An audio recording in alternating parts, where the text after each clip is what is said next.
Welcome back to Connorsville, Indiana, and the world's finest wrestling arena for Somewhere in Time. My name is Andy Sturman. Alongside me, as always, Christopher Icon, Austin Cowan. And gentlemen, we've got a big show on our hands, and we've got a lot of matches coming up. Bomb Shelter finally get their shot at Warhorse, and Espiritu Maya takes on Apollo Star for that world's finest wrestling championship. That might be the best match of the night, and that's kind of hard to say with the lineup we've got going on here, but I know Espiritu Maya can go, and it's Apollo's Star. That is going to be one crazy match to watch out for, but like I said, Bomb Shelter finally taking on Warhorse, and I don't know about you. I don't know if Zodiac or Randy are going to be in it. We don't know. And that's just the kind of antics the Bomb Shelter can bring, but they got Warhorse to take on, and those guys, some formidable champions right there. Oh, it's gonna be hard hitting. It's gonna be fast. Oh, I'm ready for it. We've got so much in store, and we've also got Justin Kyle taking on Zodiac, TJ Kemp, and B.A. Bundy. That's going to be a good match. We got so much in store. Stick around. You don't want to miss any of this. Welcome to World's Finest Wrestling presents Turn Back the Clock. We have got a great show for you tonight. So with that being said, let's get right with our first match of the evening. It is scheduled for one fall and it is a tag team contest. I like tag team contests.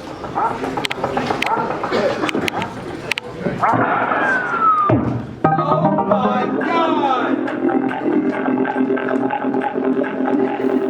Here we go, everybody. It's the first match of the night here for Somewhere in Time.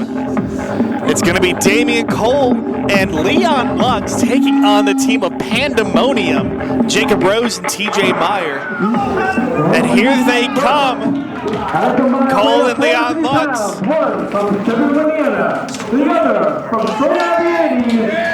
Both of these two men know each other fairly well. I don't know if they've tagged together a whole lot, but I feel like they do know each other, and their styles should work out fairly well together. Well, you are correct. They do know each other. Damian actually trained Leon Lux at the New Era Academy there in Shelbyville. So you would think that these two would mesh fine. I kind of doubt it, though. I really don't like throwing together tag teams. Okay. Especially when you're going against an established tag team. They're going to have quicker tags, better moves. I don't mean better as in they look better. I mean They were more impactful. Yeah, more impactful. And you can definitely say that, but you also remember you did just say Damian Cole did train Leon Lux, so you got that teacher-student mentality. That could work well together, but like we said, the established team of Pandemonium, Jacob Rose and TJ Meyer. there's always that old saying of Damian might have taught Leon Lux everything Leon knows, but not everything Damian knows. So we'll see how that plays out. Meanwhile, Pandemonium, they've been tearing it up across the Midwest for quite some time, and now looking to establish their team here at World's Finest Wrestling. But already, the crowd here at World's Finest Wrestling letting Pandemonium know exactly what they think. Try to get in the heads of the newcomer team here to WFW. Maybe that'll work. What is Damian doing? Clowning. That's kind of what he does. He's a grown man with video games on his shorts. Obviously, he's clowning. What is happening? Showing some disrespect there to Jacob Rose. And Damian Cole and Leon Lux have already gotten under the skin of Pandemonium. Yeah, and it's one thing to do when you've got the veteran mindset of somebody like Damian Cole, being able to get into the heads of his competitors before the bell has even rung, can really, put the match in your favor so early on. Absolutely. In every sport, and I've always said this, you can get a psychological advantage. You can almost take your opponent out of the contest before it even starts. Here we go. It's actually going to be TJ Meyer starting things off with Leon Lux here for the first match of Somewhere in Time. crowd getting behind Leon early on in this match. Leon has been trying to make a name for himself here, has been standing up for Damian Cole recently. The last couple of months, the headlock tie-up here, and that's Lux getting backed into the corner immediately. He's not going to be able to outpower anybody on the side of Pandemonium. But surprised on the clean break there. I would have recommended just a simple move. The poke him in the eye. Yeah. The classic Christopher Icott move.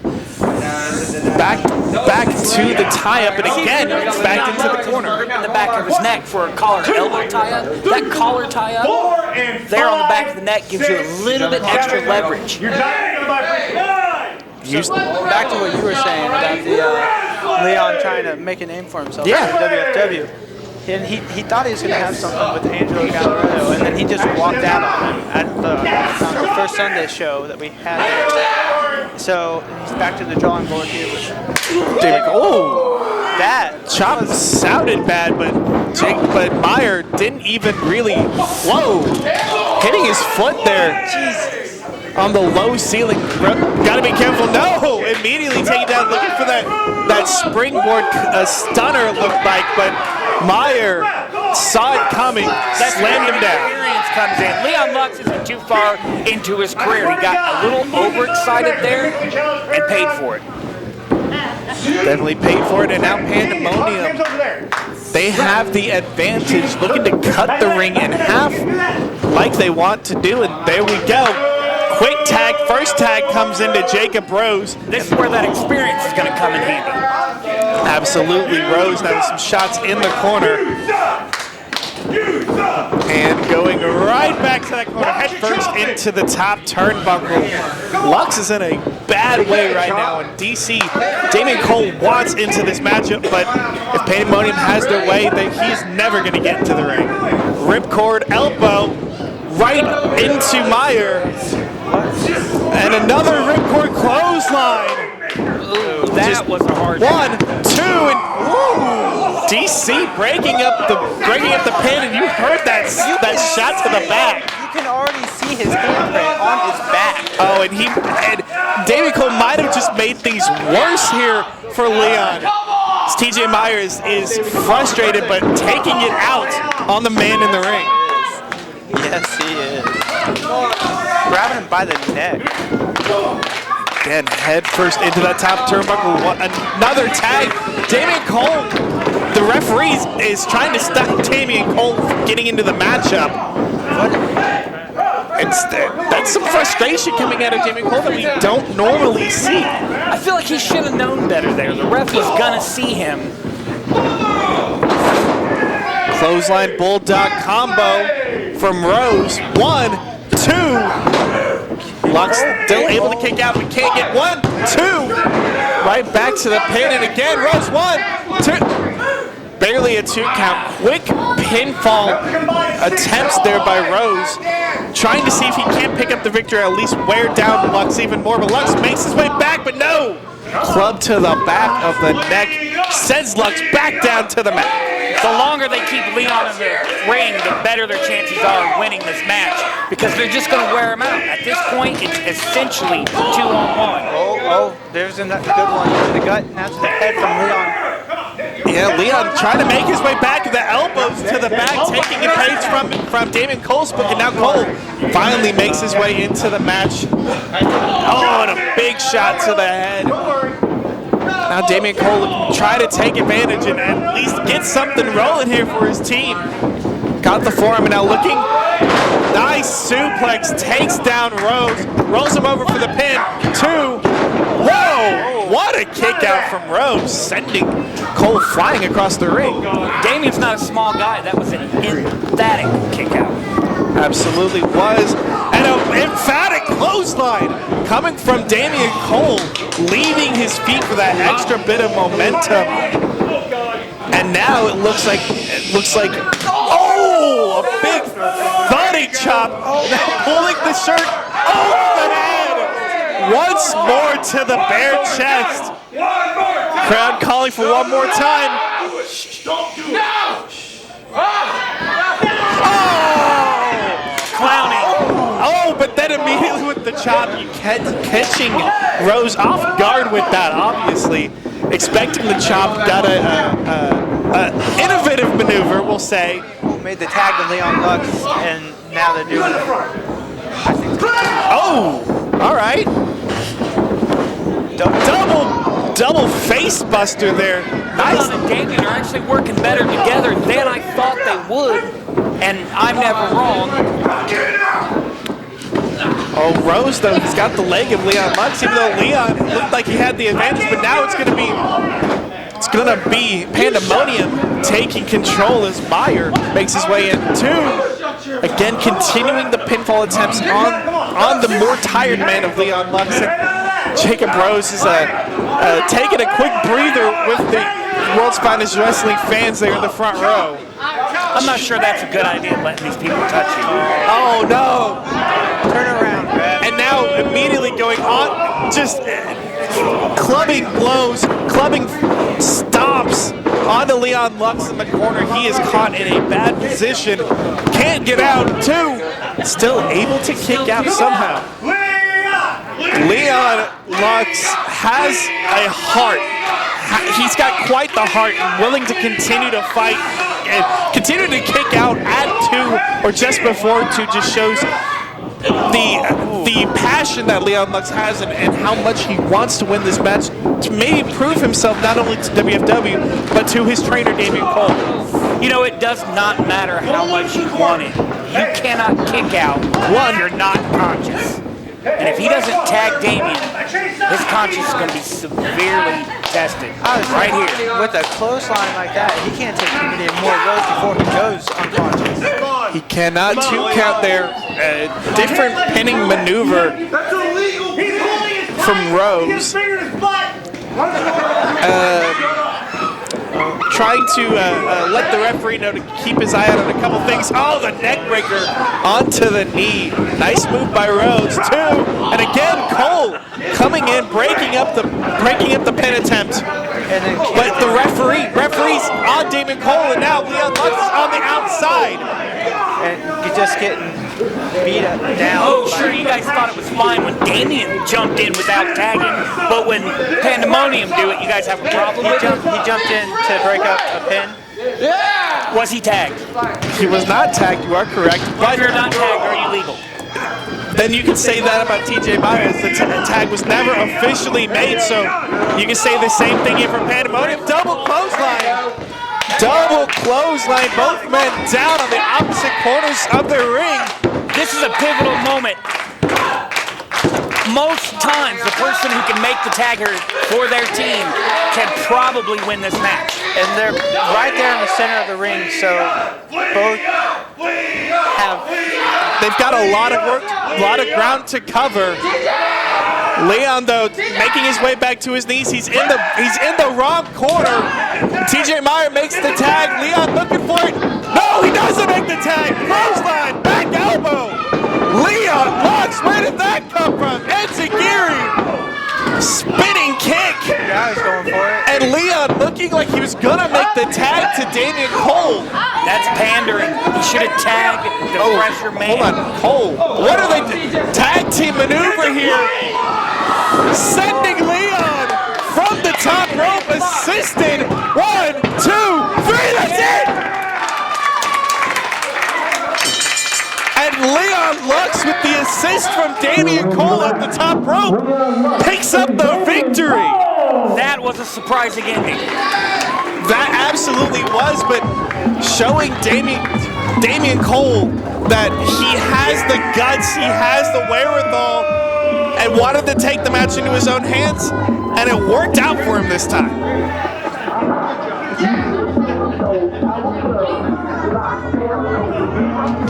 Partner sucks, you need to partner. Damien Cole, baby!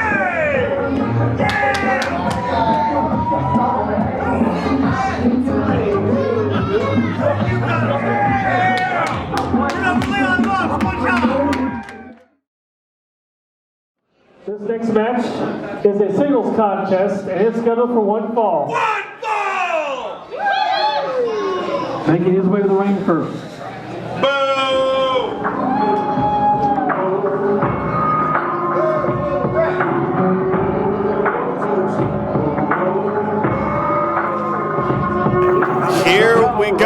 next matchup of the night, TJ Kemp taking on B.A. Bundy. And here comes Bundy. Not the kind of man you'd want to run into in a dark alley. I was going to say before I saw this man that if he didn't come out to the Married with Children theme, I'd feel robbed. But now that I see B.A. Bundy, that doesn't make sense at all. It's more like King Kong Bundy. Yeah, don't really want to mess with Is he looking for one? We'll put, maybe, I don't know, but we'll put that on your shopping list, Austin, for the future. Intern, go get us some coffee and some deodorant. Write it down. All right, writing down that list, B.A. Bundy. Already, just letting the crowd know exactly what he thinks of them and how he doesn't want to be here in Connersville, but he's got a matchup against TJ Kemp, a legend in the Midwest area. So, does BA stand for attitude? Probably, maybe, I don't know. You can ask him that later on. I'll leave that to you to figure that out since it was your... This is why we have an intern. No. I mean, he's got a point. He's got a point. We'll get you fitted for your suit later on. For my casket? Yes. This is actually my first look at B.A. Bundy, and honestly, I kind of know what we're going to get just by looking at the man. He looks like a classic bruiser. With that being said, however, this is TJ Kemp. TJ Kemp is a veteran. He's been around for a long time. He knows big matches. He knows fast matches. He knows tag team matches. Been around the block once or twice and is still standing. Is TJ Kemp, crowd favorite here in Connersville. Almost anywhere he goes, the crowd loves him. Crowd is behind him, and crowd favorite is kind of an insult in Connersville.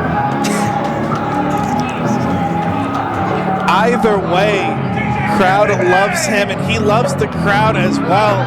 And this is going to be a hard-hitting matchup. Both of these two men look like we know TJ Kemp loves to throw fists, loves to throw elbows, forearms, and Bundy, he's got the gloves on his hands. You know he's gonna brawl.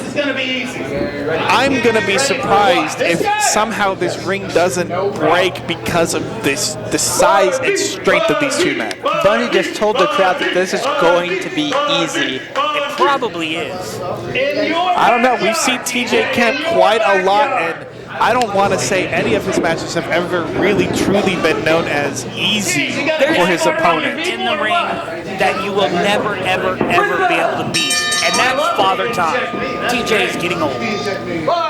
Maybe so, but he's at least kept Father Time at bay and still going, still fighting. And you could also say that mentality and the history that he has, has kept him in this business for such a long time, using that to his advantage.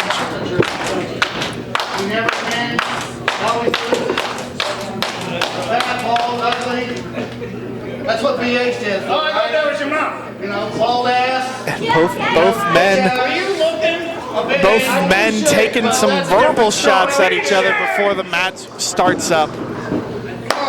TJ Kemp loves to talk trash, and again, we talked about that in the last match, but being able to get into the head of your opponent before the match even starts can really take an effect on the match.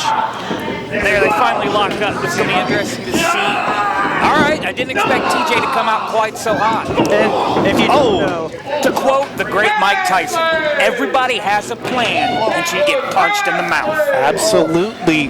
TJ Kemp looking for a little bit of that chain wrestling, but Bundy came with that shot right to the jaw. Now choking in the corner. Those are some big hands from B.A. Bundy around the throat. And now going for the clothesline splash. No! Kemp able to duck out of the way just in time. Oh, what a shot to the chest! And that one resounded throughout the arena. I like how TJ Kemp has his headlock high up on the temples. That's not a strategy you see often. Oh! and it didn't work here, but that is a good strategy. Yeah, working to try to cut the blood flow off to the head, but Kemp went for that shoulder tackle, ran into the brick wall of Bundy, but Bundy went for the elbow drop, missed it. Now the drop kick from Too Cool, and another big chop, turning Bundy's chest into hamburger meat. Goes for the hip toss. You're not going to be able to hip toss the man that size. And a big belly-to-belly suplex into the pin. Held on, but Kemp still able to break the 2 count. What a suplex. Big, it wasn't even, it didn't look like much, but the size, the torque, momentum from B.A. Bundy, that was a lot of power, and Bundy pointing something out of the ropes for the referee, but had the leg choking TJ Kemp out of the referee's sight. I think that was not intentional. He was just trying to show how dangerous his bottom rope could be. This is fully intentional, though. You have some count of 5. Using his full weight to choke Kemp across the rope, now whipping him back into the ring, using that rope for extra leverage. So you're telling me that when Damian Cole came in to break the 3 count, it's not okay, but he has a count. Yeah, that seems about right, yes. Oh, sorry to interrupt, but just the chop from Too Cool was so resounding, but Kemp is trying to build up a head of steam, and the club to the chest, those massive forearms from B.A. Bundy stopping any momentum that Kemp had. He needs to get Bundy on the ground and not let him get up. He made that. He let him get up earlier. Oh, and Bundy firing back with a chop of his own, but Kemp was completely surprised. TJ Kemp looks like it didn't even faze him. The boot. Oh, and another quick chop. He's hit. Bundy had the better chop, guys. Oh. More quick chops. Bundy, going to the icon playbook. It works every time. Look how well it worked.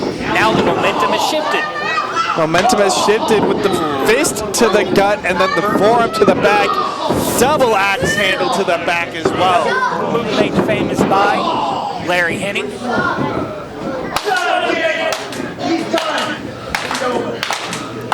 Bundy saying he's over. Calling for the end of this match, it looks like, or at least saying that Kemp is not going to be able to fire it back. Working on the arms now of TJ Kemp. He's looking, I'm not sure, looking for some kind of splash, building the momentum. No! Nobody home! Kemp rolls out of the way just in time from that senton. This is Kemp's opportunity. It's a small window of opportunity here to capitalize on this. He might be too wore out though. Bundy has inflicted a lot of punishment onto Kemp, both men taking a breather in the corner. Bundy making the first move though, fresher man. Nobody home. The ring has shifted quite a lot with both of these two men hitting the ropes, hitting the corners. Now Kemp, couple of shake jabs, fire it up. Big fist to the jaw, and now, looking to finish it off, but no, Bundy looking for the clothesline now. Excuse me, choke slam, but no, nobody home. Oh, Reversed off the ropes. Dug through Kemp with the springboard splash. 2, 3, that's it. Springboard crossbody. It's different, but it still got the job done. Either way, it's effective for TJ Kemp, pulling one deep out of the playbook for that springboard crossbody. Picks up the victory. And that's not something we normally see from TJ Kemp, but a win is a win, and knowing how to pull deep from the playbook, that's what that veteran experience can bring. You're absolutely correct.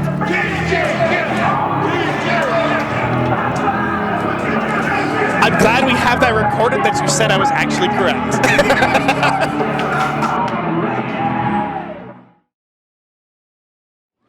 This next match is scheduled for one fall. It is a singles contest. White ball!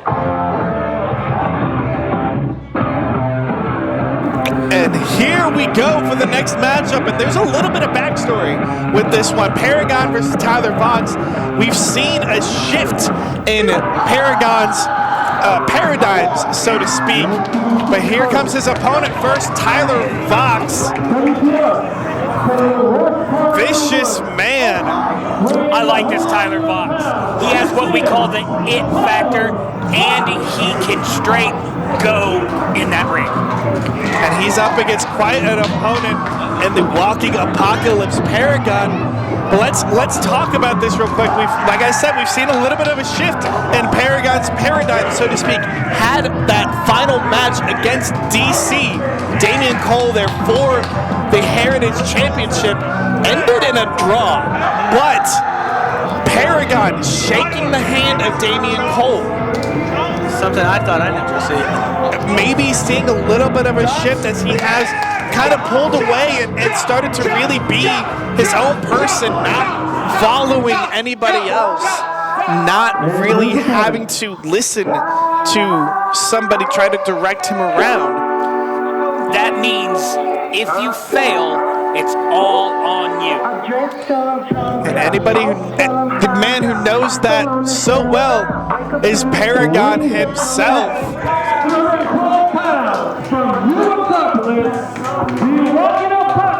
And again, a different look from Paragon. He looks obviously much more laid back, and still the very aggressive, very talented man we know. Said, don't let that dancing fool you. He will take your skin off. Very, very tough competitor. Still relatively new to the business, but has made his name known all across the Midwest. And is one of those people that you have to keep an eye on no matter where you go. I think this might be the sleeper match of the night. On paper, you might not know who Tyler Vox is. You guys know Paragon very well. I'm telling you, this is going to be a great match. Almost every match that I've ever seen Paragon in has been a great match. That man knows how to wrestle and is really, really building up that name for himself. I am excited to see Tyler Vox. Hold on. All right, both of you. You gotta turn it up first. You one of these numbers before the You gonna make Paragon check it, like check, you know? Yeah, turn it up. Idiot on the voice. Come on.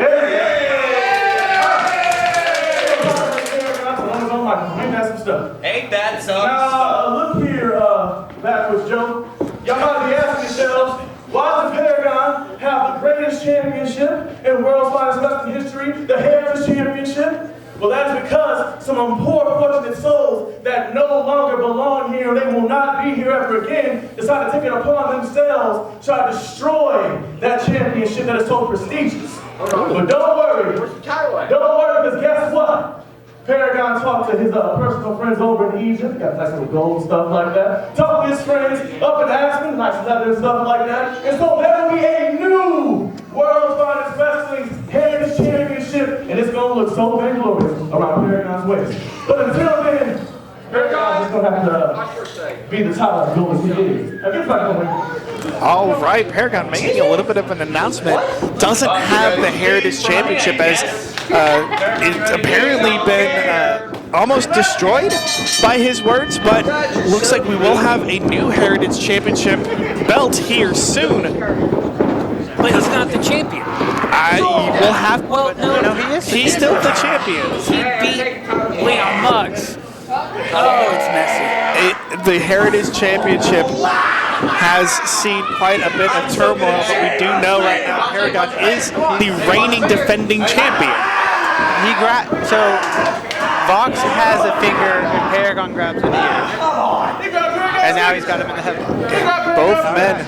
There's a lot of pressure points you can manipulate there, Austin. Absolutely. Never seen someone grab an ear. Very You never been grabbed by the ear? My stepmom used to grab me by the ear. It is not pleasant. No, I was more of a good kid when I was growing up. I somewhat find that hard to believe. Meanwhile, though, has the arm twisted, and now again, working on the pressure points, finding the fingers is Paragon.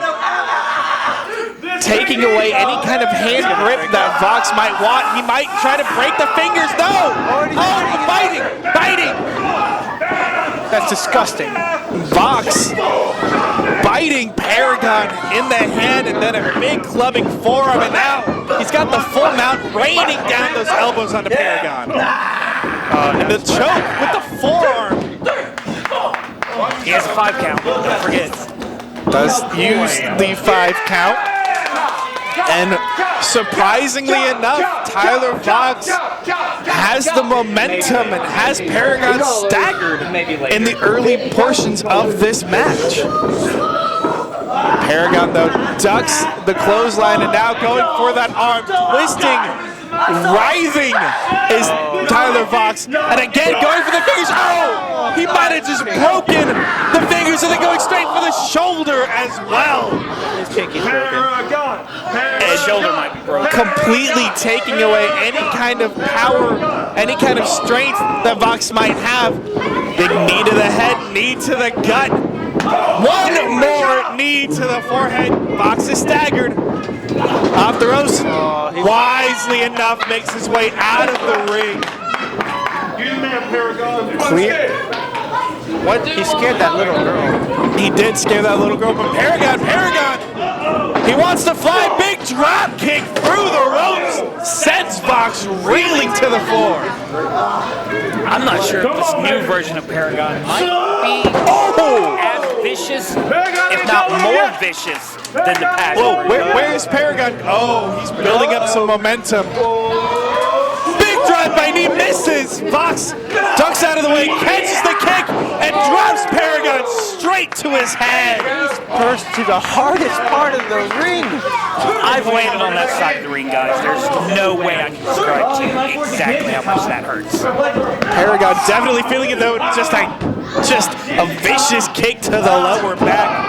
And now stomping, continuing to apply pressure, working on that back. And now the knee of Paragon. You know he does have a brace there. So continuing the pressure on both of the knees now, looking maybe for that.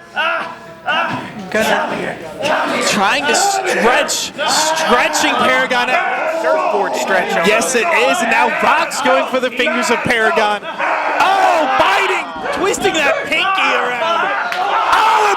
Oh, he might have just broken Paragon's finger.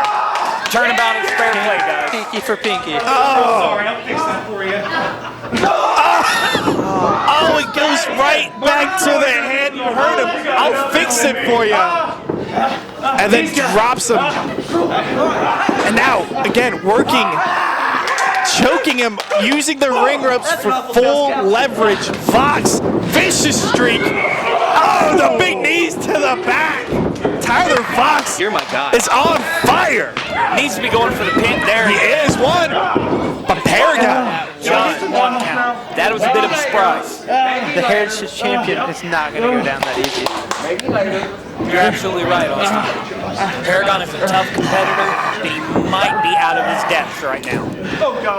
Oh, hands around the throat. Forces Paragon back to the corner. Looking, he's going to try to chop. No, does not want to give the crowd what they want. Running European sends Paragon to the mat. What's Vox looking for? He's setting up for something big. Slows it down, but Paragon rolls out of the way. Maybe Vox knew what was coming. Stomp to the back. It's more of an axe kick there, which is a dangerous technique. Paragon is really, I don't know if I've seen Paragon in this much pain and this early on in the match. Well, we saw Tyler Vox at the very first show, and I was impressed with him then. That's how I knew this was going to be a good match. Oh, Paragon trying to get his way back in. Hands to the chest, stomp to the foot, throat thrust. Goes for the forearm, blocks it now. Oh, the kick to the knee from Vox. Paragon is staggered, ducks the kick. Grabs the leg, but the hair, has the hair now. Just slamming the head of Paragon into the mat. Looking for the suplex. And what an impact. Almost a brain buster.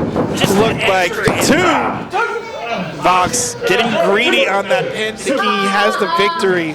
Didn't get the full cover. Paragon able to kick out. I'm not even sure how he kicked out at this point. I think if Vox had gone for the full pin, full cover, he very well could have walked away with the Heritage Championship. That's right. It's so important to grapevine that leg every time. I know sometimes you just want to get that quick pin so you cover an opponent, but you should always grapevine the leg. Paragon, though, he had the grapevine on the arms, trapped him in with the headbutts, and now big suplex, just tossing Vox across the ring. Exploder-style suplex right there. That's something you don't see very often out of Paragon. Again, we're seeing a lot of people dive deep into their playbooks. You almost have to beat these different opponents. Oh, big forearms. Vox trying to get some momentum, to try to do something. Paragon catches him again. Big headbutt. The knee to the head now. Vox staggered up and over goes Paragon. Oh, he's got that bad knee though. Got to keep an eye on that, but a big standing enziguri sends Vox reeling to the corner. Can Paragon get the momentum going? He does. Big knee. The straps are down. Paragon means business. Kick blocked. Vox asking easy. Tosses to the referee. Takes Vox down. 1, 2, 3. No. Wow. What an innovative way to go into that move. Using the referee as a bit of an assistant. Step up the STO there to set up the STO. Paragon's calling for it. He's looking for the knee apocalypse, looking to end it. That's Rolls out of the way, but Vox. Big kick to the knee. Looking for the elbow to the head. No, it's blocked. Catches him. Uranagi plants him. 1, 2, 3, no. And I have to give you credit there for calling it the Uranagi instead of the rock bottom. Most Americans tend to say rock bottom. Rock bottom is that variation, that high angle variation of the Uranagi. And again, Paragon, he's so well versed being able to take a move like that and make it his own. But Vox still able to kick out. Both guys just look worn out right now. They've been through a war. Super kick to the chin. Now what? What is he looking for? Maybe a burning hammer here? Burning hammers. Yeah, maybe. He's got him up. Oh, inverted TKO. What a move from Vox. That could end it. 2, 3, no. How? No,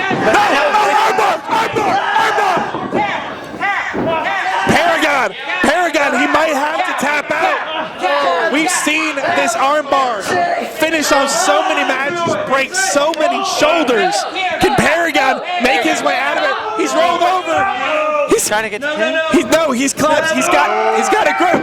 One straight from Paragon into the powerbomb. I think if his knee would have been a little bit better there, he would have got way higher of an angle on that powerbomb. But still, it served the purpose. Oh, knee pads down. Knee apocalypse. Good night, Tyler Vox. Game over. 1, 2, 3. What a match. Both men pulling out all the stops. Inverted TKO, high angle Uranagis, but it's ended with that knee apocalypse. These are two guys that you're going to see a lot more of. With a match like that, both guys earning each other's respect, maybe. But still the champion is Paragon.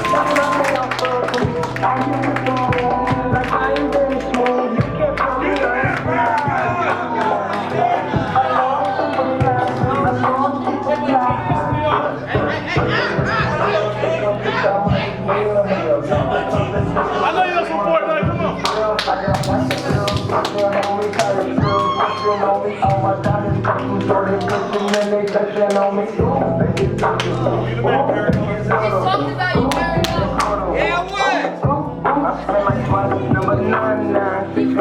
fine dime, bitches staring at me saying wow. Unforgettable, like a King Kong. Future very wide, don't think until you're.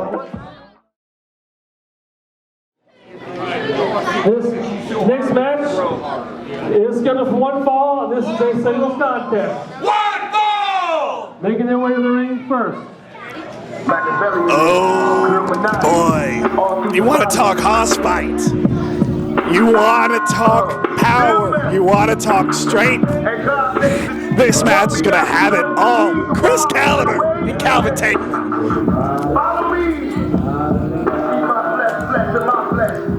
If I have any voice after this match, I am going to be surprised. Yeah, these two should work really well together. It is going to be a crazy good match. Calvin Tankman starting to make his name known across the U.S. And Forgot to add Calvin Tankman, almost fresh, just a few months removed from his visit to the Performance Center. that's true. You know he learned a lot while he was down there. Absolutely. Taking that trip down in Orlando. He is the next big thing in professional wrestling. Just to touch it on what you said there, Mr. Icon. Absolutely. The heavyweight hustle of Calvin Tankman already starting to get seen, but still able to make his way back and loves being here in Indiana, loves being at World's Finest Wrestling, and has a tall task ahead of him tonight. Well, Calvin Tankman's the type of guy that he's not just looking for a match, he's not looking for easy matches, he's looking for challenges, and he found one here. Absolutely. Chris Caliber loves taking on any kind of challenge, loves taking on any kind of fight. The man does not know how to say no, does not know how to back down. For good reason. He will take the fight to anybody. All serious. Caliber coming out absolutely serious. You're right, Austin.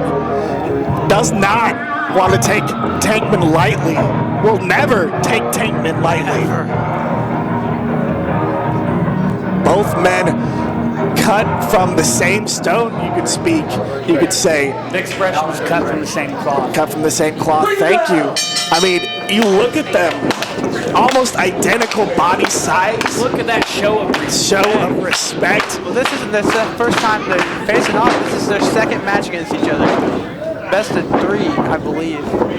Maybe so. We'll have to see what happens here. But both men, like I said, cut from the same cloth. I mean, they look very identical. They wrestle very identical.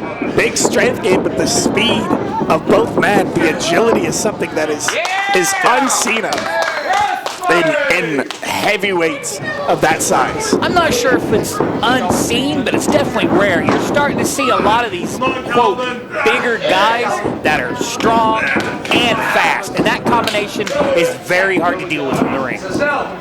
Absolutely deadly. When I was wrestling, I would take on 100 guys like, say, Leon Lux, because they're smaller, easier to throw around, than I would rather take on a guy like Chris Caliber and Tankman that's so big and so fast. Show of strength here. Shoulder tackles from both men. Neither man backing down. Neither man going down. Chris Caliber shifted back a little, but... And then Tankman shifts back a little, but still doesn't go down. That ain't it, Chief. Irresistible. That ain't it, Chief, says heavyweight hustle. Now coming back around. Caliber might have actually caught him up. Oh, no! And there we go.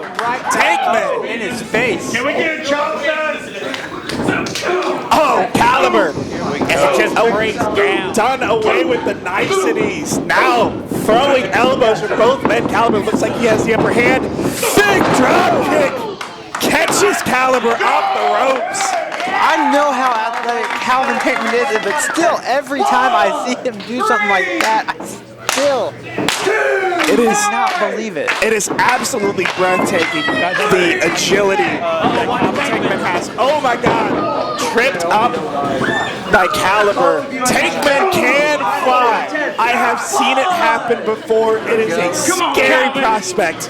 Now they're, where are they going? Brawling outside of the ring so far. Ooh, big clubbing forearm. That might have hurt Tankman just as much as it hurt Caliber. Absolutely. Oh, no. Oh, Chop City! Ow! And that sends Caliber really. What's this show called? Some Chop in Time? I booked my room in Chop City in advance. I don't know about you guys. I've been there. You do not want to go there. Sitting Caliber down under the crowd. The assist. Oh my God! I don't know if you'll ever hear me say this again, but I'm so glad I'm retired. Oh my God. And just the clubbing chops.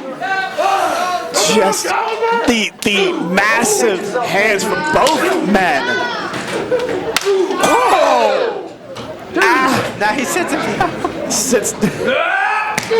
Oh! Almost sends Tankman off of the seat. Come on, Tankman. I don't even. Oh, what a right hand from Caliber too. I think Caliber's got the right idea. To beat somebody like Calvin. I was going to say, to beat somebody like Calvin Tankman, you have to just take it to him. And then he darn near caved his chest into a shot. Caliber's chest. Caliber's chest. Oh no. Fans to move out of the way, and they are parting like the Red Sea. When Tankman tells you to move, you move. What is Huge. Look at his head snap back from these forearms. Oh, he's telling everybody to move. What is he going to do? He's setting up, building momentum. Oh no! Coming around! The tank! No! And there is the veteran move of Chris Caliber. Took the words right out of my mouth. The veteran mentality of Chris Caliber. Had just enough time to recuperate and made Tankman pay for it. I think the ref has quit counting altogether. Is Caliber going to do the same thing? It's starting to. Yep. It's starting to. Uh-oh. Whatever you can do. Caliber building momentum. One of these fans should stick out their foot. Oh! Double cross body. And just both men out. Both men are out. Remember when you were young and you just took your Tonka toys and just kept smashing them together because neither one of them would give? That's what this is. That is absolutely what this is. The referee up to a count of 4. Neither man able to answer. They are moving. Somehow Tankman has made his way to one corner. Caliber has set up. Ref to a count of 7, though neither man really able to answer. They got to the count of 10 To get back in the ring. Tankman finally makes it to his feet. Both men not able. So evenly matched.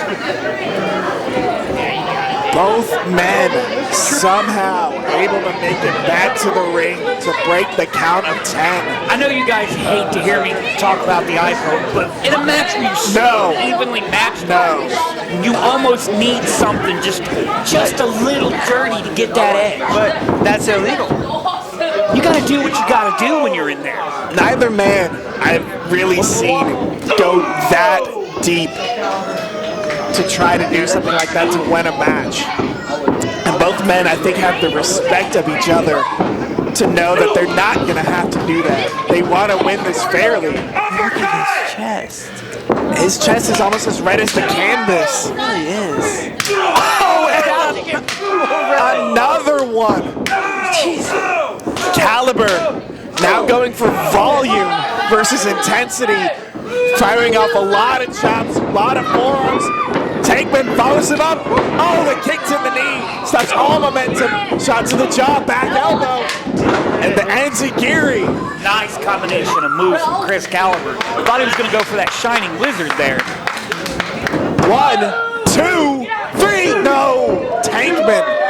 Tankman still able to kick out. That might have knocked out a lesser opponent.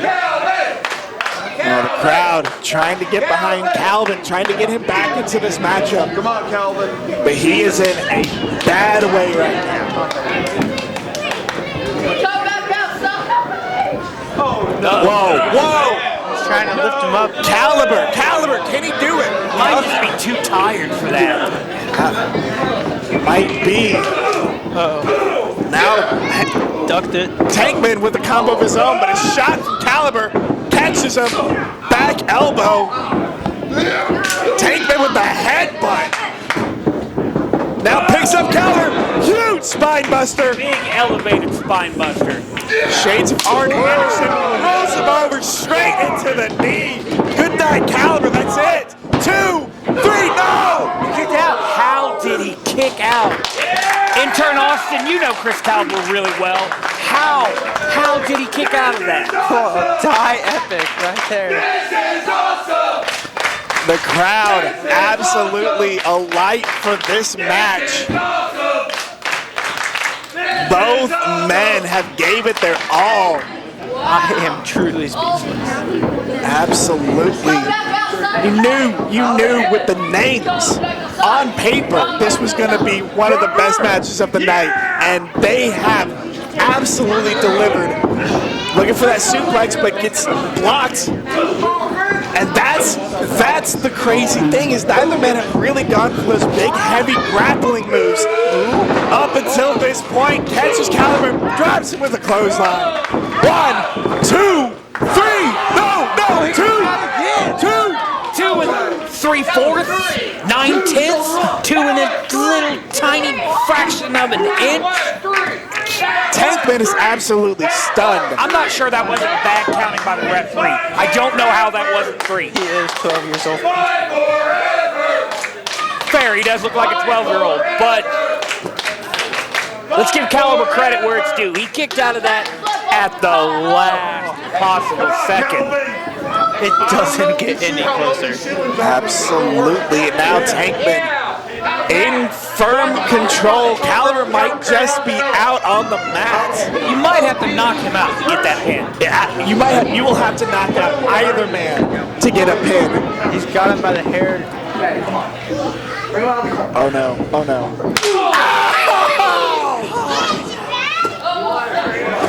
He is beating him like he owes him money.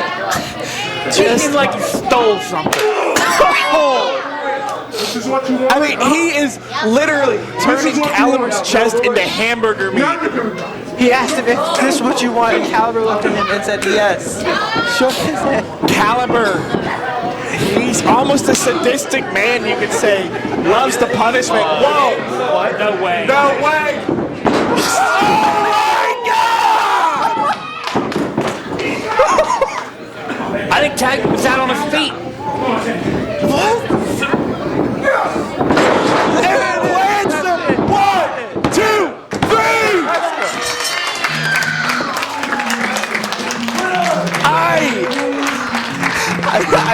You both believe what I just watched. You both know me.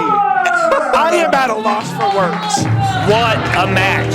To follow another great match. This is what happens when you have a stacked card. When you're sitting in the back and you watch guys like Paragon, Tyler Box go out there and tear it up, you have no choice but to go out there and try to top them. And they might have done it. The fans letting them know how much they just showed it out. It's matches like this why everyone loves wrestling. And Caliber emerges victorious, but you gotta think, did he really win? He took the beating of a lifetime. This match, the fans, and I hate all of them, but they are victorious in this match. Then here, it's another sign of respect from the fans.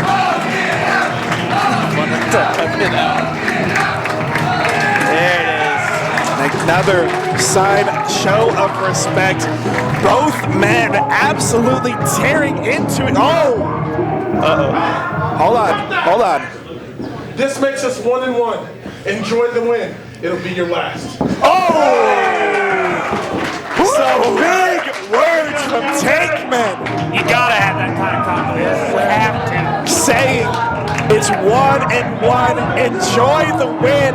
It will be your last. That just means we probably get to see it again. I hope so. I am totally up for round 3 of this. But Tankman calling him out. Caliber walks away with the win.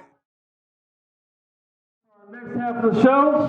This next match is a tag team contest and it's scheduled for one fall. One ball! Bob Shelter! Bob Shelter!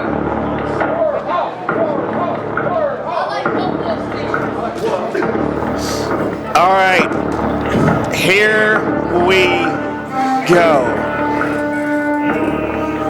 It's time for the World's Finest Wrestling Tag Team Championships on the line. Champions Warhorse, Crosshairs Kelly and Pat the Bruiser taking on the group known as the Bomb Shelter. But what members of the Bomb Shelter will be here? We know Joseph Schwartz is going to be. There's your answer. There we go. Oh, God. Maybe she'll come over and say hi to us. Yeah, maybe. But here we go. Joseph Schwartz, Randy West representing the Bomb Shelter. They want those tag team titles. They want that gold around their waist. But they've got quite a team to go through in the team of Warhorse. And Joseph Schwartz, Randy West, these two, along with the rest of the members of the Bomb Shelter, have been tearing it up across the country. You wanted to say Galaxy, didn't you? They really have been. If you look at it, these two, and not only these two, but Zodiac, as well as Not here. as far as we know, he's not here. But Zodiac and Justin Kyle. Satsu Jin. Satsu Jin. How did you Those get four. Because Zodiac. Because you're an intern. It's all right. Either way, the group known as Bomb Shelter have been tearing it up. All 4 members have really been putting in their work and making it count. But the team that has been making it count right there, accompanied by Rodney Rush, Crosshairs Kelly, Pat the Bruiser, it's Warhorse. Oh, Bomb Shelter, they're not waiting. Bomb Shelter's going straight at Warhorse. I like how Randy West isn't afraid of anybody. Oh no, she is not at all. Crosshairs Kelly is a big dude, and Randy just goes at him. Way too close for comfort. Either way, oh, throat chop there from Pat the Bruiser onto Schwartz. Meanwhile, Kelly and Randy brawling on the other side of the ring. Looks like Randy might have gotten the upper hand over Crosshairs Kelly. No, Kelly. Oh, what a chop to Randy West and a chop to Joseph Schwartz as well. Warhorse look like they're in full control. Oh, 2-on-1. We're getting a bit of a switcheroo here. Back rake. This match has not even officially begun. The bell has not rang. Both teams just brawling outside. What is? Randy is down. Got thrown against the pillar. She is down. There's just so much action going on right now. I might, and this is actually kind of hard to say, I might give a slight advantage to Warhorse because they have this devious Rodney Rush on their side. Absolutely. We saw Rodney Rush as the manager of the Young Dragons turning on the Dragons in that last championship match. That's now not trading up. That's like when you get divorced in your 40s and start dating a 20-year-old. That's trading up. Rodney Rush traded up. Now backing Warhorse, who have Joseph Schwartz in a very, very bad position. Schwartz trying to make his way back. Nobody in his corner though. Randy West is still down.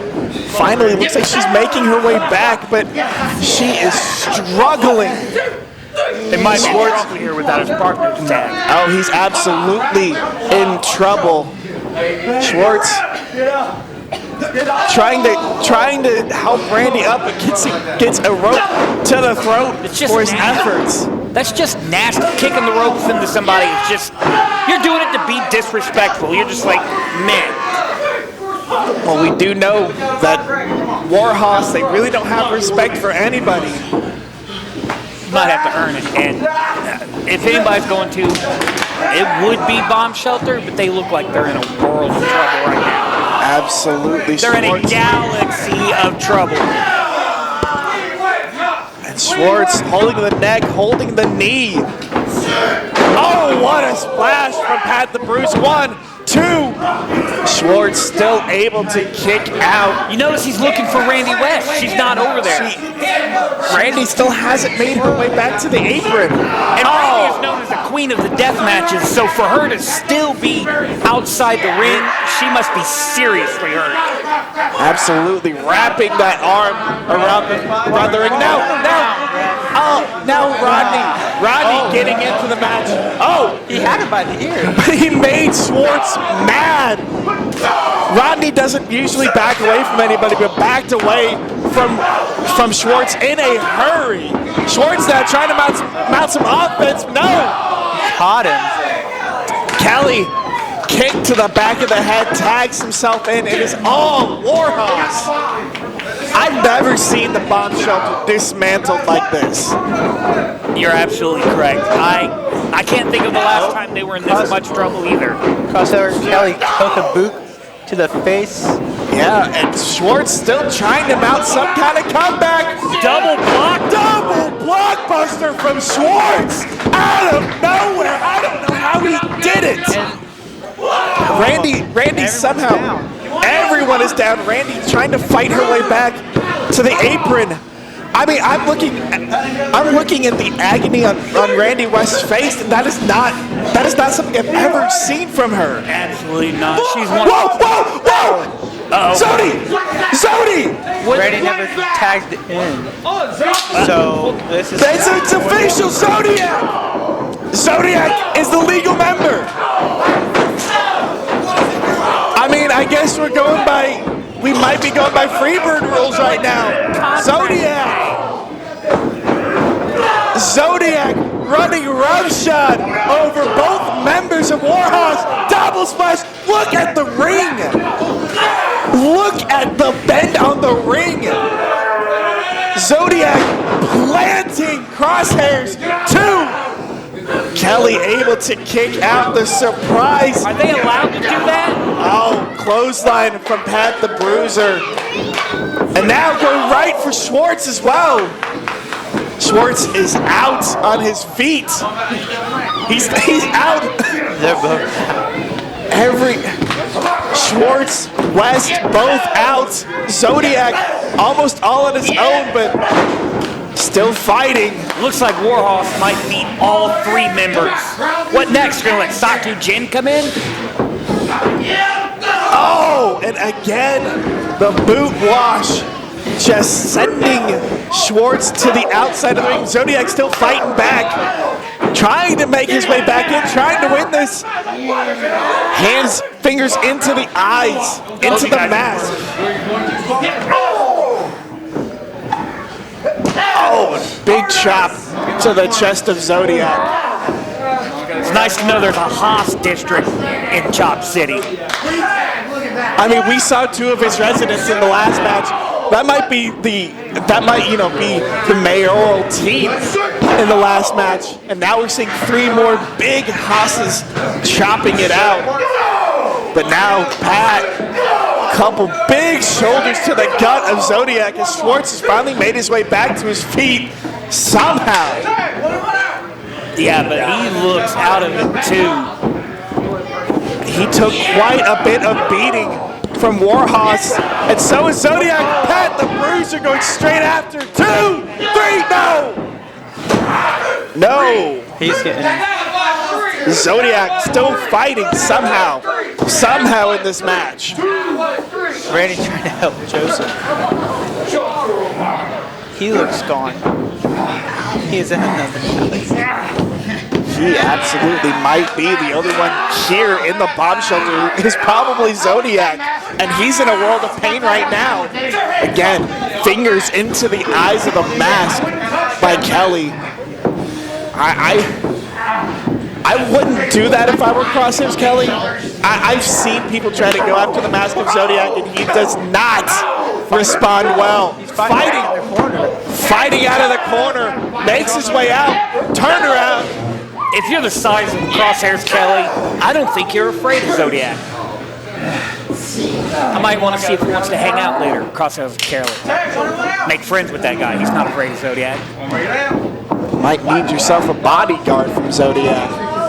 But Warhorse with the tag maneuver, double shoulder tackle. And the assistant senton as well from Warhorse.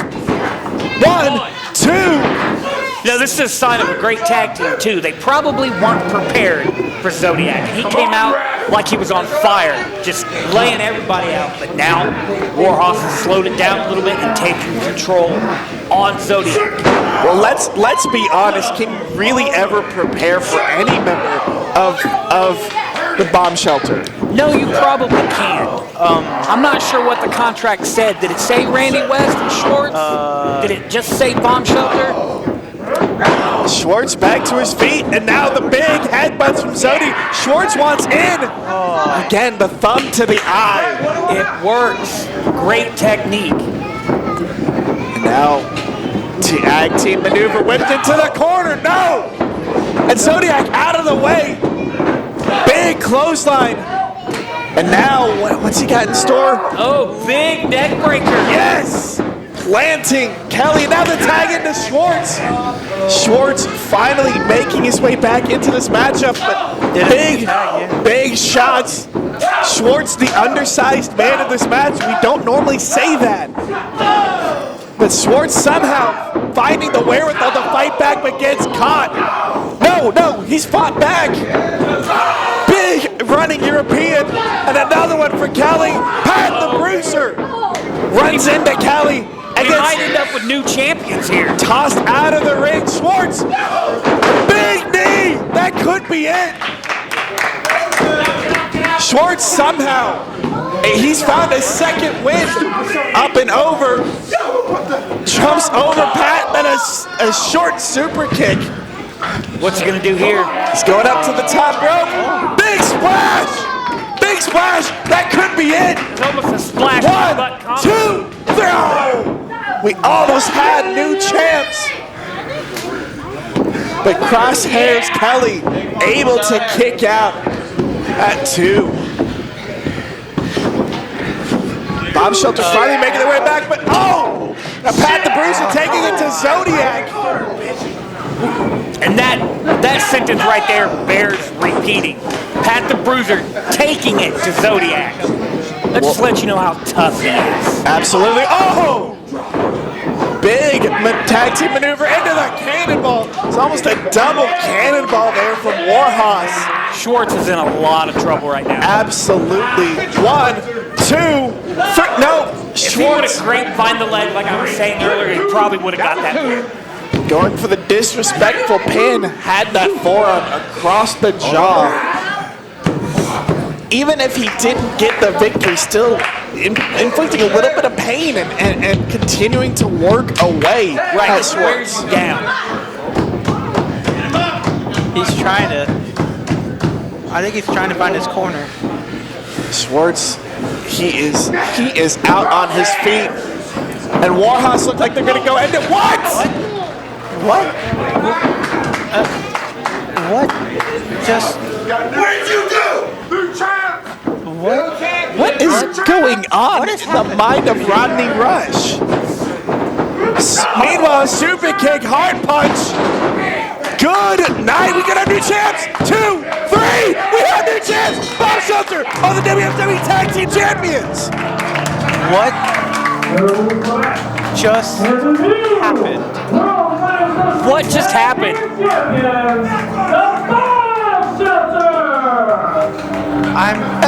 Rodney Rush once again turns his back on his championship team to create new tag team champions.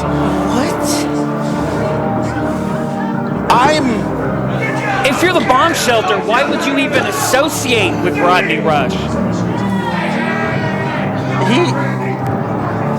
That's dastardly. It's almost like Schwartz is some kind of space Hitler or something. What just happened there? It was you! She's better! Either way, no matter what happened, we have new tag team champs in the Bomb Shelter. Tag team champion! Are we? And I mean, this we could see this defended Freebird rules. Any member of the Bomb Shelter who wants to take their shot might be able to do it. We'll have to check the contracts. We'll have to see what happened, like you said. The Warhorse obviously not happy. Oh, that's just disrespectful. He didn't do anything.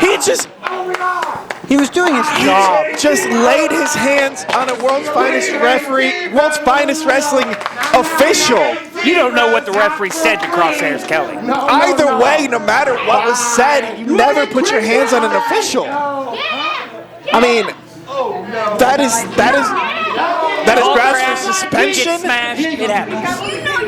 You don't know what Lucky said to him. He could have said something about his mom or that he deserved it. Don't be so quick to judge and assume he's innocent. Either way, Still beating him down. innocent or not, he's putting his hands on a referee. I mean, that is absolutely grounds for suspension. He just choked him out. Lucky did nothing. Strategic little move. We're not done. Oh. You heard Kelly saying they're not done.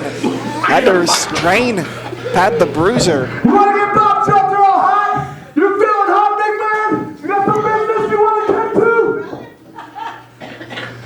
to? Zodiac. Oh, we're getting hot! Zodiac with the mic. Bomb Shelter's not done. Well, we got some heat! We got some heat with the boys! Now that things are the way that they should have been from the beginning.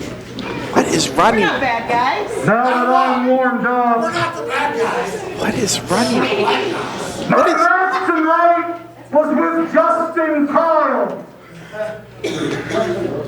Please think just because I already fought once, I'm not ready to fight again. In fact, I'm ready to fight right now. Whoa!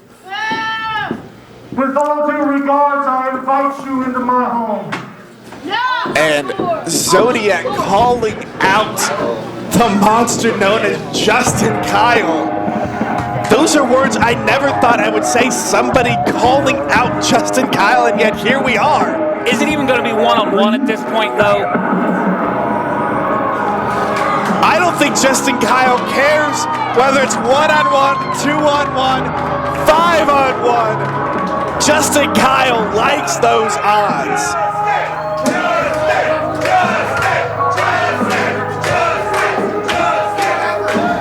Justin Kyle, a scary, scary man, but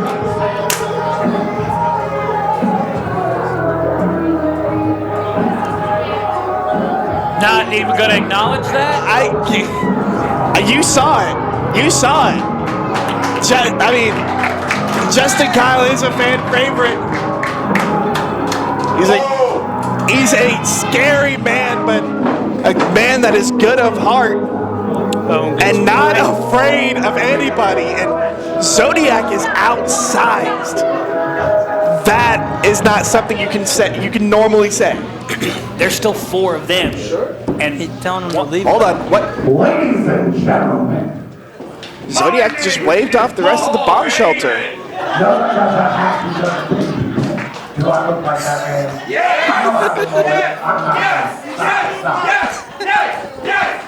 The man standing in front Whoa! is a real monster. The enforcer of bomb shelter, and now one half of your world's finest tag team champion. His name is Zodiac!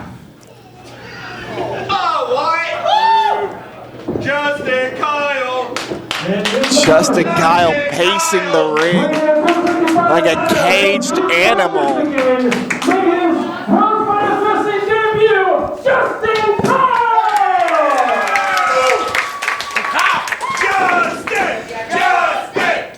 And this is looking like it's going to be a one-on-one matchup here. Yeah, Zodiac feeling confident. Are you like the Justin Kyle fan club over there? I mean, I know Justin Kyle. I've called quite a few of his matches in recent history, and the man never fails to impress. There's no such thing as recent history. If it's recent, it's the present. But presently we have this match that we somehow got a hold of. Zodiac, Justin Kyle. It's gonna be a brawl. Absolutely. Big tie-up broken up from both men. Justin Kyle is reveling in this. And Justin Kyle, if I'm correct, has a combat background, not just wrestling. Absolutely, MMA background. Former champion in multiple weight classes. No stranger to combat sports. No stranger to the action. Somehow has Zodiac under control right now. Zodiac able to fight back, wisely going to the legs of Kyle, setting him off the ropes. You can't go to the legs when your head's being squeezed that hard. 2 bosses in the ring again. And I don't think Hoss is the right word here. This is 2 monsters. Absolutely. And neither man backing down, neither monster backing down from those shoulder tackles. Off the ropes, Kyle follows him up. Oh, Kyle, I mean, he's pulling out something in the playbook I've not normally seen him do. But against somebody like Zodiac, You have to do everything you can. absolutely. the crowd wants it. Chop City! The monster district of Chop City has just made itself known. Wow. And you want to talk about the kind of monster Justin Kyle is? I've seen him jump over a complete turnbuckle out of the ring. Oh, yeah. I was right there. And but a big leg sweep there from Zodiac. He's got Kyle planted for the moment. Only a 1 count. Still. 2 count that time. You know, with that collegiate style wrestling background, it's going to be real hard to pin Justin Kyle's shoulders to the mat. He's going to kick out on instinct more so than as a wrestler you usually do. Oh, the fingers. Zodiac going straight to the hand, taking away the hand strength of Justin Kyle and not letting him grip against the ropes. And you see right there, he's looking to break it. Looking to break the fingers of Justin Kyle and now into the ropes. Those clubbing shots to the back of the head. You're really starting to see that European style of joint manipulation making its way over here to American wrestling. Taking every little bit of leverage you can get. You take away the fingers, you take away that grip strength that makes it so much harder to be able to grapple, to be able to get any kind. And he's happy. And that's exactly what Justin Kyle laughed. A lot of people think that's just vicious. What? Again! He wants it to hit him harder. Justin Kyle is no man. And Zodiac bringing it right to him. And I mean, Justin Kyle is reveling in the pain. There's a difference between brave and stupid, and I'm not sure which that was. Oh! Big thudding kick to the back. One of Zodiac's underrated abilities is his ability to kick. And Justin Kyle feeling it right now. Is he? He's folded up, crumpled up. Zodiac is working him over now. Oh, big headbutt. Off the ropes goes Sodi. Oh, Justin Kyle picks him up. Spine busters him so hard he sends himself across the ring. What an emphatic slam.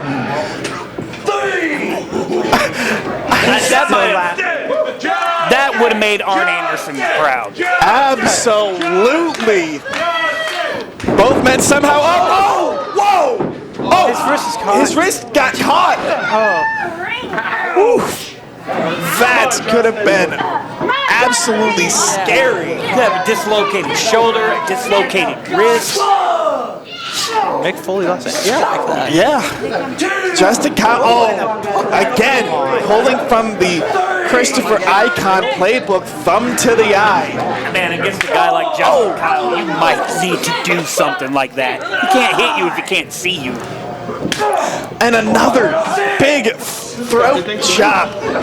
You know, to quote an old friend of mine, that was actually a scientific thumb jab. Either way, now digging. Oh, he might have fish hooked his fingers into the mouth of Justin Kyle, just continuing to inflict pain, bouncing Kyle off of the chair so hard. He literally sends himself bouncing.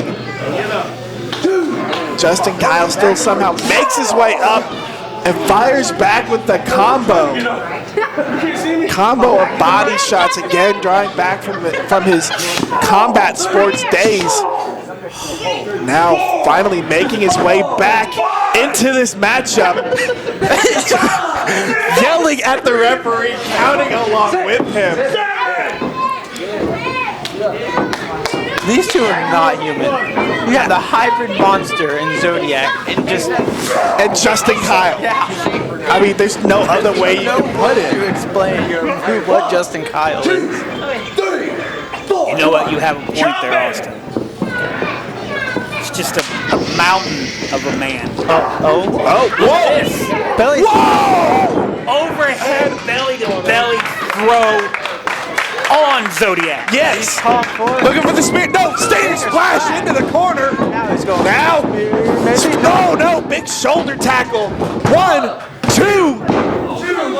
2 count. I've been saying it all night. If he had grapevine the leg, he probably would have got the 3 there. I think Justin Kyle's getting a little frustrated here. He can't put the hybrid monster away. You might get just caught up in the moment and you're so fired up, so amped that maybe you just didn't think to grapevine the leg. Sometimes it can get to you. And he's been hit in the face a whole bunch by the hybrid monster. Absolutely has. Oh! Big splash! No! Boot! Has a foot for it. And now they're both down. You might have wasted too much time there getting fancy.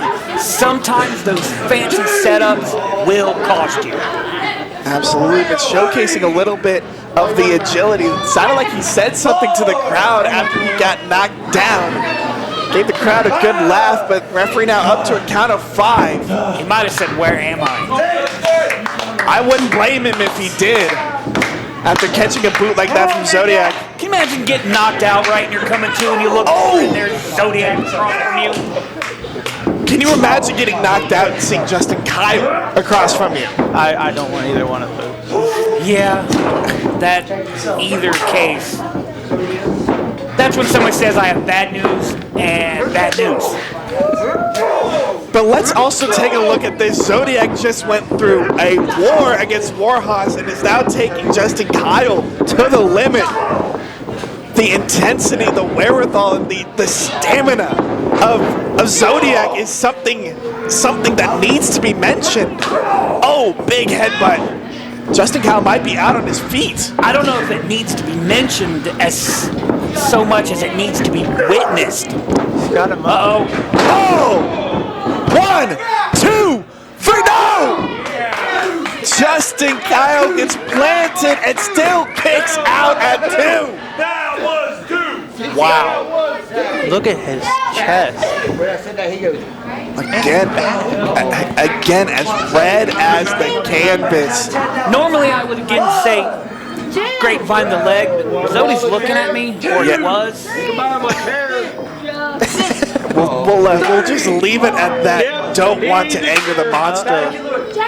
Don't want to anger the hybrid monster. Looks like Justin Kyle might have Zodiac resorting to foreign objects, bringing that steel chair into the match. You need to win any way you can. Referee trying to stop him. What's he gonna do? What? He's doing it. Justin Kyle literally said, "Do it." Fire! Oh my God! Hell yeah. He just took the chair from Justin Kyle, I love chairs. What is going on? He's gonna. That's not the first time I've seen him headbutt a chair. I do not see the ref right now. Shoving the ref out of the way. Double chair shots! What in the world? Referee calling for a no contest after this double chair shot. Both men still brawling. I think that's the only thing you can do. He better get out of there. The referee Yeah, better get out of that there. referee needs to get out. Still going at it. Officially, it's been labeled a no contest, but Justin Kyle. You were right. Referee J.B. Stewart threw this one out. It was the only choice he had right there. I do, for once, I agree with you. He just stares at the referee. Yeah, Wisely, get out of there. wisely getting out of the way. To run in the opposite direction. Oh, whoa! And Justin Kyle a little bit angry, looking like he's going after the referee, but this is a side of Justin Kyle I have not seen. I think that referee needs to change his stance.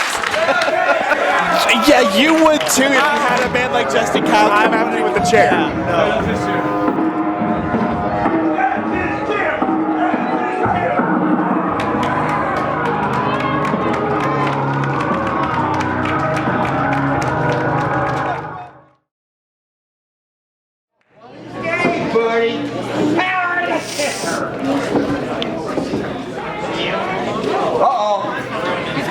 All right. It's now time for the main event of the evening. Scheduled for one fall is for the World's Finest Wrestling Heavyweight Championship. Introducing first.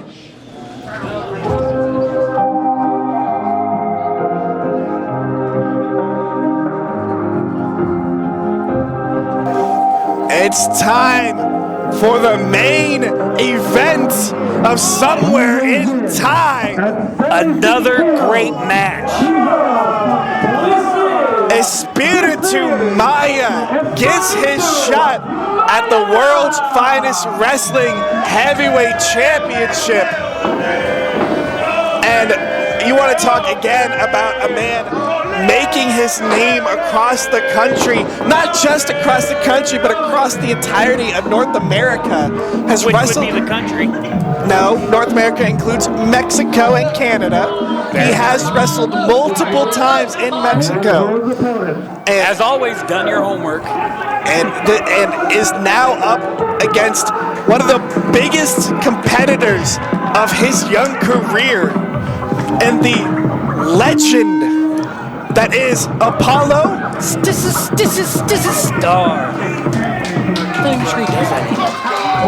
Mr. Mo Better. Mr. Mo Betta Wrestling. The first ever and the only world's finest champion. Carries that belt with pride, carries that title with pride. And how many men has he beat? He's beat Mo Atlas. He beat Wade Castle last Sunday. Right, at the Sunday series, which has really been popping off with what I've been hearing. They are very popular. The Sunday Showdown series here at the World's Finest Wrestling Arena every Sunday has some fantastic wrestling. And to mention, I mentioned Wade Castle. He's not even here tonight. Like, this is the first show. That's true. That Wade Castle hasn't been on. That's true, but we did.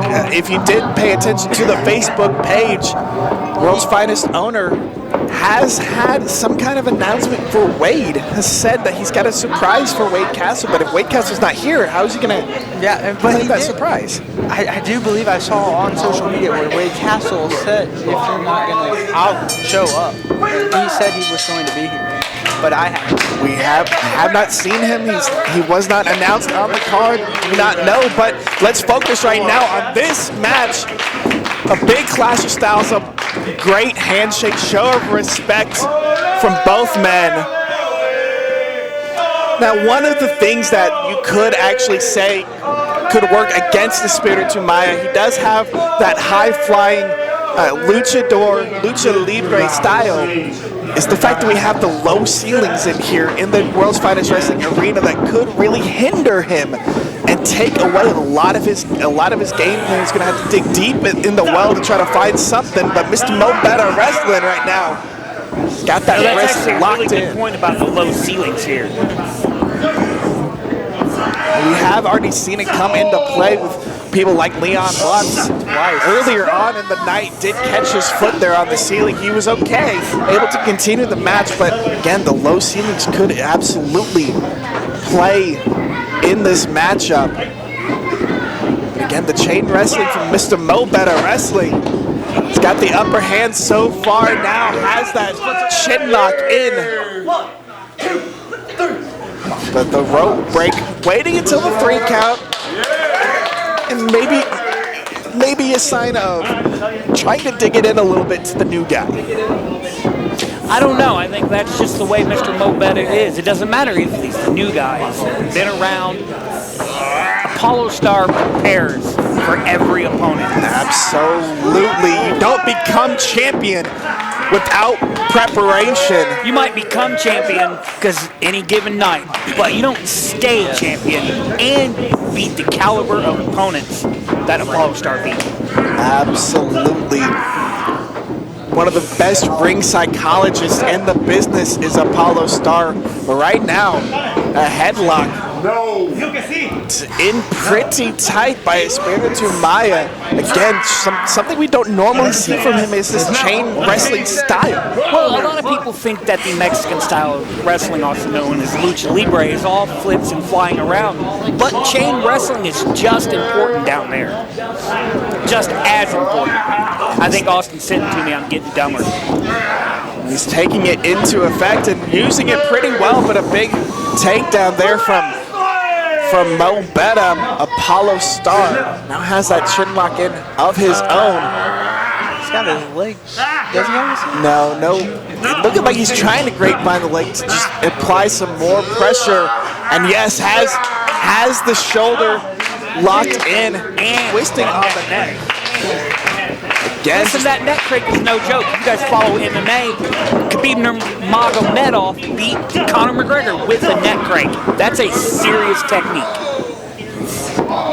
Maya able to fight out, now has that wrist lock twisted around. Oh, there he goes. Goes around into the side headlock. Goes right back around to that wrist lock and now trying to drop toe hold. Does take him down, Maya. Into that shin lock. And yes, again, you said it, the speed of Espiritu Maya, able to work that chain wrestling effectively, but the counter from Mo Betta Wrestling, hold for hold are these two men. It's a clinic right now. Absolutely. This is back to the headlock, and the headlock most likely isn't going to beat anyone, right? What it does, it wears you down. It's squeezing your head, makes it hard to think. Big shoulder tackle. Takes down Espiritu Maya. Brushes off the shoulders. Up. Oh, Maya goes over. Oh, looking for the roll through. No, the stop. Rolled out of the way. Both men reading each other's playbooks, knowing what's going to happen. And the nod of approval from Apollo Star. And the fans pointing out that this is wrestling. After a good brawl like that, this is what you kind of want, a nice technical match. This is wrestling at its finest. Well played, Austin. Here we go, though, breaking down a little bit. Couple of shake jabs from Apollo and the European uppercut. He's got Espiritu Maya up on the ropes. Off the other side. Inverted atomic drop there. Oh, kick to the shin, drops Maya. Hey, and the elbow drop to the back of the neck. Apollo just taking a little bit of time just to showboat. That's what Apollo Star does, though. Meanwhile, speed from Maya. He's caught Apollo Star. Caught him off guard completely with that Hurricane Rod and the big drop kick into the corner. Speed of Espiritu Maya is really coming into play right now. Oh, big clothesline into the corner. Now throwing Apollo Star down. Kick to the back. Maya still reeling. I don't know if you would call this an upset if Maya pulls this off. Maybe slightly. I mean, you can still call it an upset because it is the challenger against the champion. So in that sense, it is. But nice springboard crossbody. Oh, and Maya's got some moves of his own. Oh, you might not want to start insulting Mr. Mo Betta. If that vicious streak comes out of Apollo Star, Maya's going to be in trouble. Absolutely. He's got the hands up off the top. Big takedown from Maya. Deep Mexican-style arm drag with the springboard. Absolutely. Now up and over. Tries to go over the back. Can't quite do it, but Apollo catches him with the backbreaker right like across Apollo the leg. cut him off mid-move. Just, we're not doing that. Yeah, powered him over.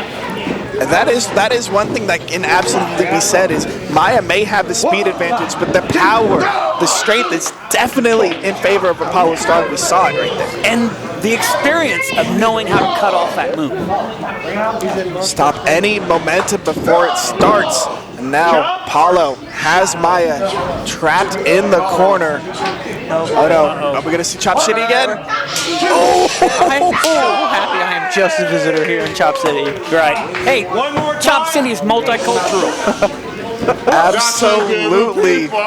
We saw Hosstown. We saw the monsters.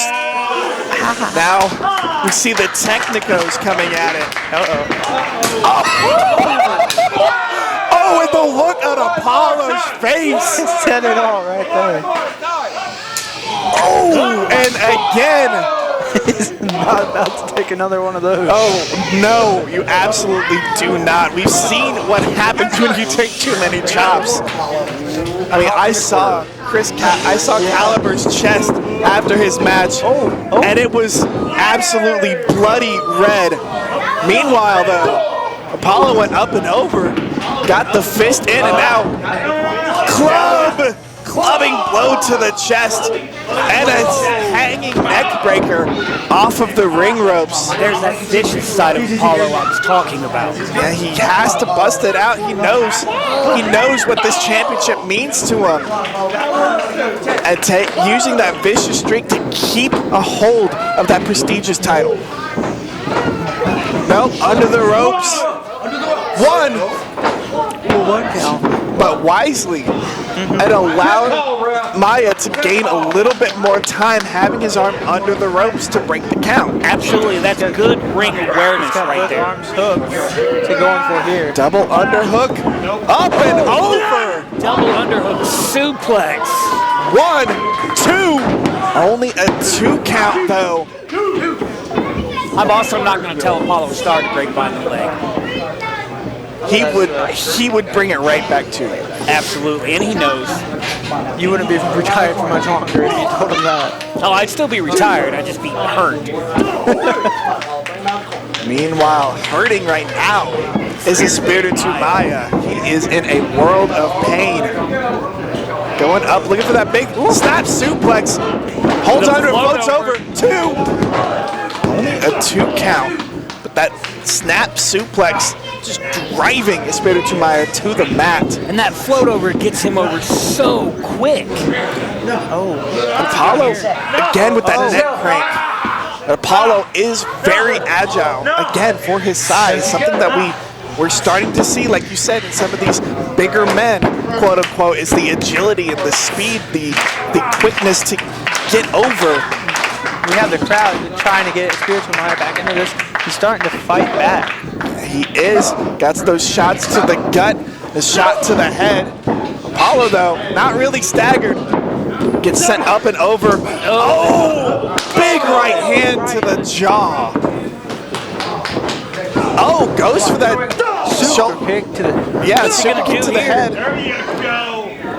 Oh, and hanging DDT. After spinning on the second rope. 1, 2, 3, no! And what a move from Maya, using that bottom rope to help him gain momentum, spinning around and then driving Apollo's head straight to the mat. And Apollo kicked out.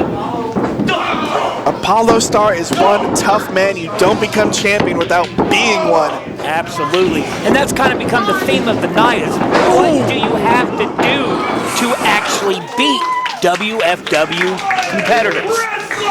Apollo just caught Espiritu Maya with that back elbow. 1, 2. Still. Apollo should have put his legs up on the ropes. Just a little bit of extra leverage. That's not Apollo's style.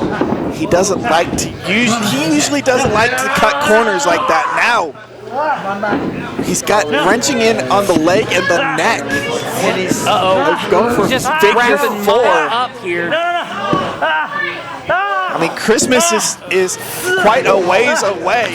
Apollo trying to wrap him up like a Christmas present, but able to get to the ropes just in time. But you see, he's holding that leg. You take out the legs, you take out almost all of Maya's offense. Absolutely, and that's just the veteran Apollo. He knows what he's doing in there. He knows to... axe kick. To the back of the neck. Like you said, the veteran mentality of Mr. Mo Better Wrestling finds the target and starts to work away at it, working away at the legs and trying to drive any offense away. He's currently continuing to try to work away at the chin, the neck, cut off the oxygen, and slow down Espiritu Maya. Absolutely. Maya. And you notice Apollo Star, Mr. Mo Better Wrestling, has been able to change his style as the match has progressed. He's thinking on his feet. Signs of a fantastic wrestler. Espiritu Maya fighting back again. Trying to get back, driving Apollo down, and then a big Shining Wizard knee to the side of the head. In Spanish, that would be El Shining Wizardo.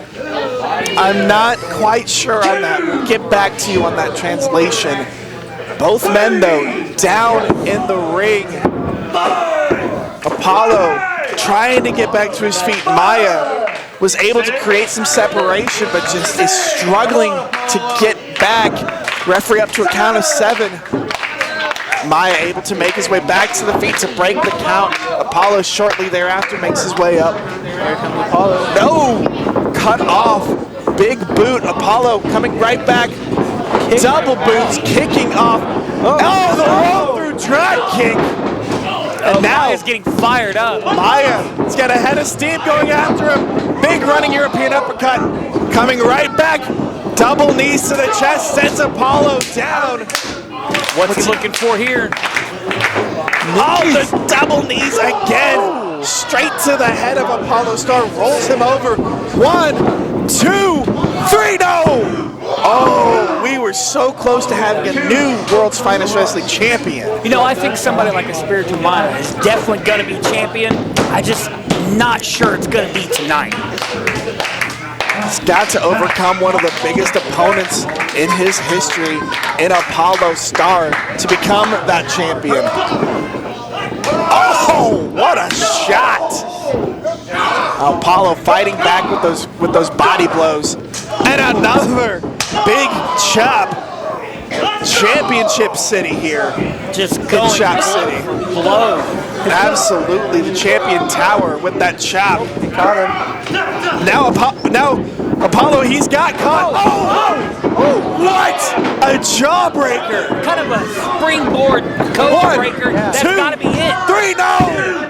Wow, Maya in shock. Like you said, a springboard code breaker looked like.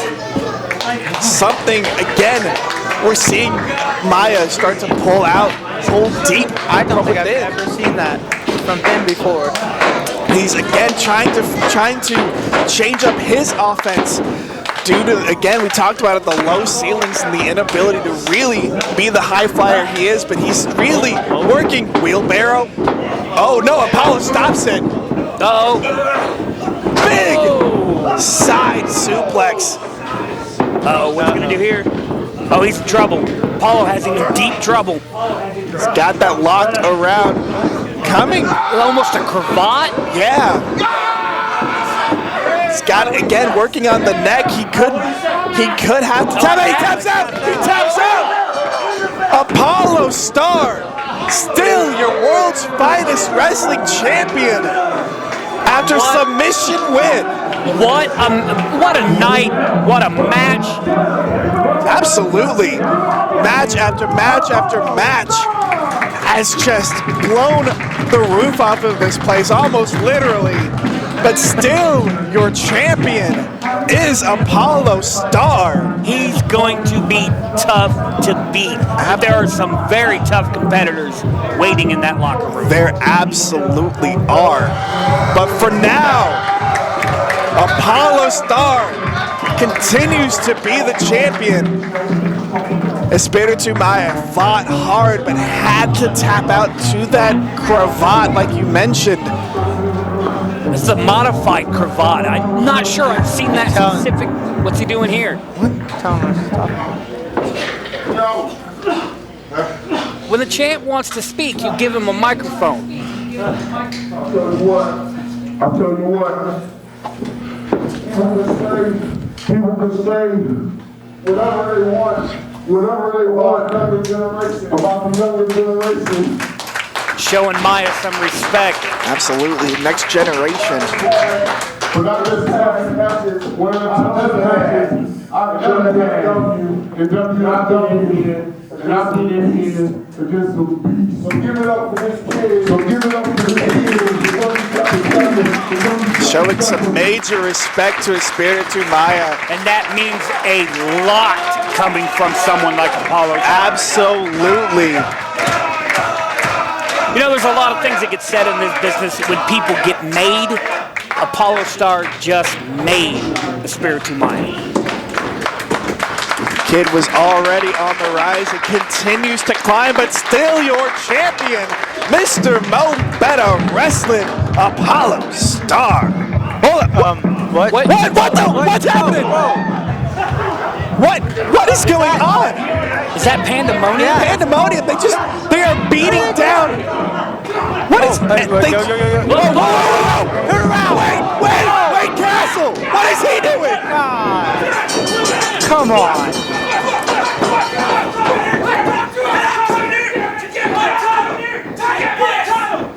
What is he? What? Is that? Oh. Not now. No. Not like this. That's smart. He's Disgusting. cashing in his title opportunity. His Wade Castle. Apollo Star just went through a war. Come on. 1, 2, 3. No. Oh. Apollo digging deep. The guttural scream from Apollo Star kicking out at 2. But Wade Castle still stalking. No. Look at that chicken wing. Come on. Can he wrap it around? Can he get it in?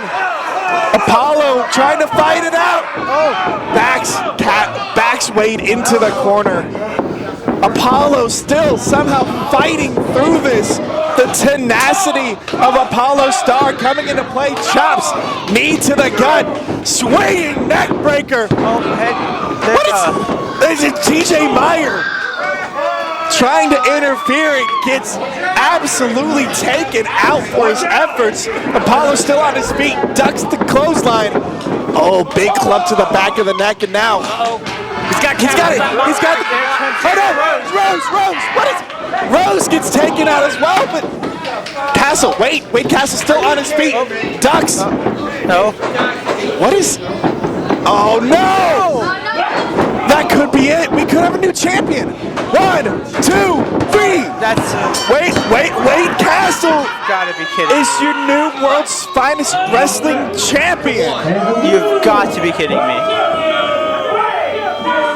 Wade Castle, with the help of Pandemonium, has stolen the title right out from Apollo Star's feet. Sometimes you gotta do what you gotta do.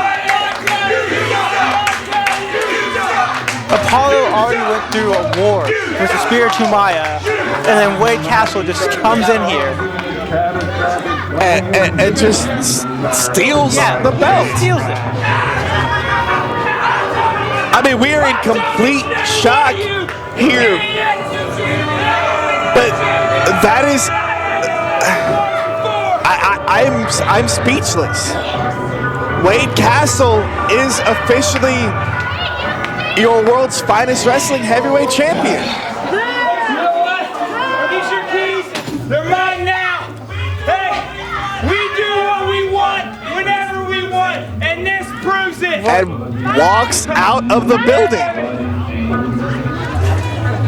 What else does he need to do? Came, he got the belt, he went home. We want a rematch! Well, what an ending to Somewhere in Time. We might very well see a rematch for that title in the future, but for now, Wade Castle is your world's finest wrestling champion. I mean, definitely follow this on the Facebook page. And the Sunday series. And the Sunday Showdown series, as well as the World's Finest Wrestling Facebook page for more information. That is it from the WFW Arena. For Christopher Icon, Austin Cowan, Andy Sturm here, saying thank you and good night. Took 3 guys though. Took 3 of them, you're right. You'll get him back.